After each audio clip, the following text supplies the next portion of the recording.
Welcome to Christian Movies YouTube channel. And how you doing, Kirk? Doing great. Doing really good. It's a beautiful day here in Tennessee. Now, where are you? Are you y'all in California, Texas? Where are you? Yes, your old stomping grounds, Hollywood, LA, right? Yeah, sounds. Things are looking a little sketchy out there right now in Los Angeles. Kind of heating up. More than 300 homes were recently lost in Malibu. Lots going on, and of course the protests. So yeah, but we're here to talk about family and faith in the midst of these types of times right now that we're going through, right? Yeah, I'd love to. I mean, that's why I so appreciate the work that you're doing and your husband Tommy and Rich Cristiano and the Christian movie makers that are out there are offering stories to inspire people toward faith and hope and love and courage. And that's why we love making these movies and why we love watching them. Yes, absolutely. We loved watching you and Life Marked just not too long ago. You did an excellent performance as usual. And how's your lovely bride doing these days? Chelsea's great.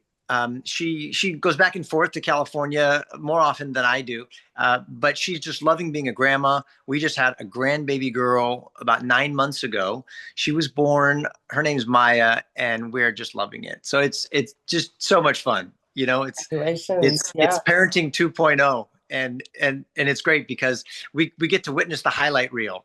Whenever they start to fuss and cry, you just give them right back to mommy and daddy, and we get all the good parts. So here we go, Kirk. Everybody's asking you the million-dollar question. How do you deal with the human condition? Surrender yourself to God, really, instead of ourselves, and being an actor and studying as a Shakespearean actor.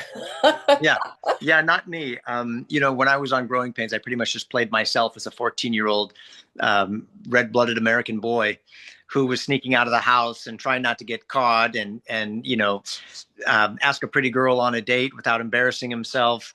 So method acting, Shakespearean strategies, they were never my thing.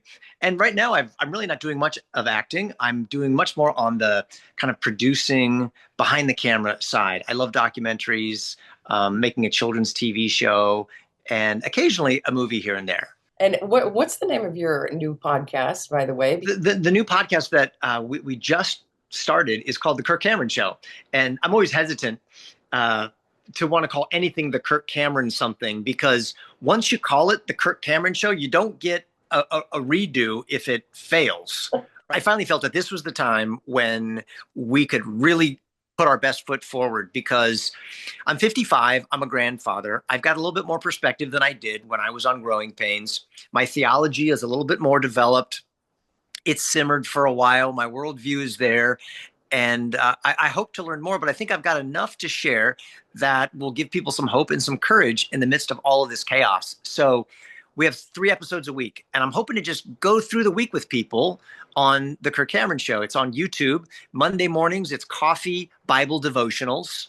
And then Wednesdays are dangerous conversations with my kids about dating, about purity, about AI, mental health and social media, all of these rough, prickly, difficult topics that we all wrestle with, but we don't often hear talked about from our pulpits or even on the news. And then Fridays are a weekly wrap up of politics and culture. So what about the riots in LA? How can we process that through a biblical lens? What about the selection of a new pope? What does the Bible have to say about those things? And can we actually be part of the solution, not just lament the problems? Yes, I love it. Like, who needs to be sitting around licking their wounds all the time? We've got a real revival that's happening in our country. Even if people don't see it, let's look at the real covert option that's going Mm, on right behind the scenes. I think so. Yeah, and I don't think that's just pie in the sky dreaming or some spiritual conspiracy theory based on wishful thinking. I really do believe that that is the promises of God, which should give us confidence and courage that even though we don't have a crystal ball, we can't see exactly what's happening. Um, God is on his throne, and he always makes things right to advance his purposes and the kingdom of his son by making all things work together for good for those who love him. So I believe that. And if I believe that, that means I don't need to be depressed today. It doesn't mean it's a bad day because bad things happen. It means that this is all a mysterious form of good that's actually developing my character and advancing the plot of God's story. And that is the exaltation of Jesus Christ. Yes, as a psychotherapist, they call it narrative therapy, right? And so Yeah, love it. reframe, right? What's actually going on, and you're deliberate and intentional about it. People that are in addiction and trauma recovery that have mental health crisis all over the country, Yeah. right? All over the world, quite frankly, and it's time for them to be reached with these new messages that you're putting forth. That's on ChristianMovies.com that can change because prayer changes things. Yeah, I love that. What did you call it, Mindy? Narrative therapy? Is that what you said? Narrative therapy, yes. It's where there's a story, right, that you like to tell about your life, but then let's just say you have a golden frame and we reframe that. And then you have a new perspective in which you can see differently. Totally. I think that's so important. And that's not a new idea. I think that it's baked into the way God made our brains. Jesus told stories because we remember them. And stories are happening all around us. Because we're here talking about Christian movies and stuff, essentially, like everybody's life is, I'm getting a little like, artsy here to say this, but in a sense, if you thought of it as a Christian movie, remember, you're not the star of your Christian movie. Jesus Christ is. You're playing a supporting character, and it's not insignificant. It's an important character. And there's going to be ups and downs, just like every good movie. And it all is going to lead to, um, nail biter moments where you think all hope is lost and against all odds, it's never going to happen. And then all of a sudden, a miracle kicks in, something happens, and the hero breaks through. That's going to happen. And you're playing a part in that story. But sometimes, like you said, we tell ourselves a totally different story about our life. I was a victim of circumstances. I was at the wrong end of a bad deal, and that may be true. We can acknowledge people who sin against us and hurt us and harm us and do wicked and awful things, and we can also acknowledge that we do wicked and awful things. But at the end of the day, if God is really the author of history, that means that my life story is really just one scene in his story. His story is history. And it's all working together for the best ending in the whole world. Mm. And if we see our story reframed, as you said, with that golden frame, it can change everything and bring us mental health, peace in our hearts, peace in our relationships, and really help us deal with the hard parts. And that's what I love about the Christian Movies YouTube channel is that people can walk away feeling like they've been in the golden hour, because that's what we're in right now, a special time in history in 2025, where you can catch that light right before the sun sets in the day. And so it's a great way to spend your evening is Christian Movies YouTube channel, right? That's right. All right. So what does it take for somebody to take a knee, to surrender, to give their heart and finally understand that they're either in fear or in faith in terms of a lifestyle? Mm. Mm. Oh, I like the way that you framed that. You're either in fear or you're in faith. So what that makes me think of is I'm thinking, well, true faith is actually a product of the fear of the Lord, right? So there's maybe another leg to the stool is we could be in fear of man, we can be in fear of things, and we're running away from it, trying to find, a refuge, trying to stay safe, or we can have faith in God and let Him be our rock and our fortress and our foundation. And then there's a good kind of fear, though, and that's the fear of the Lord, which the scriptures say is the beginning of wisdom and the beginning of knowledge. You also said earlier, Mindy, you said, what does it take to kind of surrender to the Lord? And I was also thinking about how oftentimes we think of surrendering to the Lord as this virtuous thing that we're doing, thinking, wow, you're really kind of giving up all of the things you could be doing instead, and you're offering your whole self to God, body, mind, and spirit. But when we think about what we're actually offering God, I don't think that he's getting the good end of the deal, because the scriptures say that our hearts are desperately wicked and deceitful. I mean, what am I giving God when I surrender everything to him? I'm giving him my sin. I'm giving him my wretchedness. I'm giving him the very things that have dishonored him, the lust of the eyes, the lust of the flesh, the pride of life, all of my depravity. I'm surrendering to the Lord, and he's saying, I'll take it. Yeah, I'll take all of that. And what he's surrendering in the exchange is the precious blood of his perfect and holy son. And so we get a great end of the deal. We're the ones who are receiving so much treasure and value from God. He's really not receiving treasure from us. He's actually giving us treasure, and he's loving us because he that's how he is. That's what he decided to do, right? Yeah. It's not because of our righteousness or the good things we've done, but because of his great mercy and his kindness. He loves us in spite of what we're offering him in the surrender. So all of that just produces gratitude in my heart. And I think we can't do any of that without the power of the Holy Spirit softening our heart, bringing us to a place of repentance and faith, which is a gift from God. So the best evangelist in the world can't save anybody. He's a messenger, and there's power in the message, and that saves people Mm. because that comes from God. That's kind of my theology. I guess that whole answer and question lives in the category of theology. I think that's how a person bends the knee. Okay, take a look at their own worldview and what they're spending time thinking about and worshiping, in essence, and reflecting in their own life. And yeah, it seems like there's just no shortcut, that it's going to take everything, that it's a time where we've got to be all in. It's almost as if God, with his fingers, drawing the line, this line in the sand himself. Yeah, and I think that line is the line between light and darkness.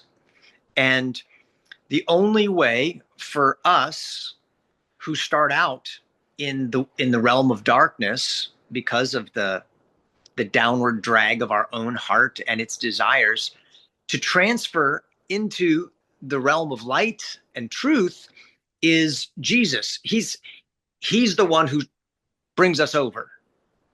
And we've got to come over. And we want to help as many people come with us as possible. And that's why we understand that Christians shouldn't be running away from Hollywood, but running to Hollywood. And the great news is that doesn't mean you have to move to California with all the riots to be a part of Hollywood, because technology has us to where we can have Hollywood anywhere. And we can just stop calling it Hollywood. We can just say movie making, storytelling, the creative arts. This is something that we can do no matter where we live. We're doing it everywhere. You're doing it. I'm doing it. And we can do it in so many different categories now: writing books, writing poems, making music, making movies, television shows, documentaries. And if you've got an iPhone and a computer, you can make a movie. In fact, if you just have Chat GPT on your phone, you can make a movie. It's crazy. Really, it's about the heart of a message. When I watch a movie, I want to feel everything and then be able to say, okay, what's the takeaway, right, Kirk? Yeah. What's your favorite movie out there, Kirk, in terms of Rich Cristiano and the Cristiano Film Group, who've been in business since 1985, and they've made movies such as Time Changer, The Yeah. Secrets of Jonathan Sperry, or even Pamela's Prayer? I'm so thankful for the movies that Rich has made, and you guys are showing them for new generations of people. One of, I think, my favorite Rich Cristiano film is The Secrets of Jonathan Sperry. Was it Gavin MacLeod who played the main guy? Yeah. Yeah. I watched that movie with my nieces and nephews at a little cottage on a lake in upstate New York, just outside of Rochester. And I watched it one summer, and I was just blown away by that scene in the graveyard. And it made me see graveyards differently ever since. And I remember he took those kids out to the graveyard, and he said, kids, he says, listen, do you hear? Do you hear? Do you hear? Do you hear that? And they're like, what are you talking about? And he said, listen. And all of a sudden he began to give voice to the people in the graves and talking about their lives and the shortness of life and the gift of family and the gift of eternal life. And it was so memorable. And every time I go to a cemetery, I think of that scene in The Secrets of Jonathan Sperry. And I want to do that with my kids and with my grandkids. And I believe you have. And I'm going to call you Captain Kirk. That's how I'm reframing your story as captain of your own ship, that you've taken it by the reins, that you've been a man of God, that you've wrangled everybody in. And now you're getting to see the generations of blessing after you. And thank you for all that you do and all that you've done and giving to the Lord with the sincerity of your heart and taking that knee. Oh, well, it's thank you for your encouragement. That's very kind of you to say, and it's our honor and our privilege to be adopted as children of God. Um, I love thinking about this. No matter what happens for the Christian, there is no worst case scenario. You think, oh yes, there is. I can think of one. In fact, I'm going through one right now. It's like, well, hold on. Think about this with the golden frame, though. I can't think of a worst case scenario for the Son of God than what happened to him on the cross. How about being beaten, sweating great drops of blood, being nailed to a Roman execution post, and then being unloaded on by God with the punishment for the sins of the world? That sounds like a worst case scenario, but in reality, it purchased the salvation of the world.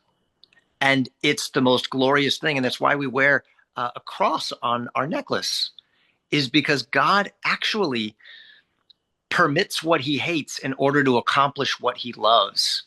And every form of evil that was unleashed upon Jesus was really good in a very strange looking package. And that's the same for us. We only have best case scenarios, no matter how it looks on the outside. And It's that's super cool. It is. It's freely receiving, freely giving. In essence, one drop of his blood can ransom someone and save them for all eternity. Thank you for your heart, Kirk, and all you do. Appreciate your time. Oh, well, thank you for all that you do. And thanks for continuing to show these good Christian movies. And thanks for letting me get the word out about the Kirk Cameron show. And if people want to watch it, I'd love for them to join me and subscribe to that channel. Just go to the Kirk Cameron show and check us out. Will do. Thank you. All right. Take I'm care, Mindy. Miracle Mindy signing off.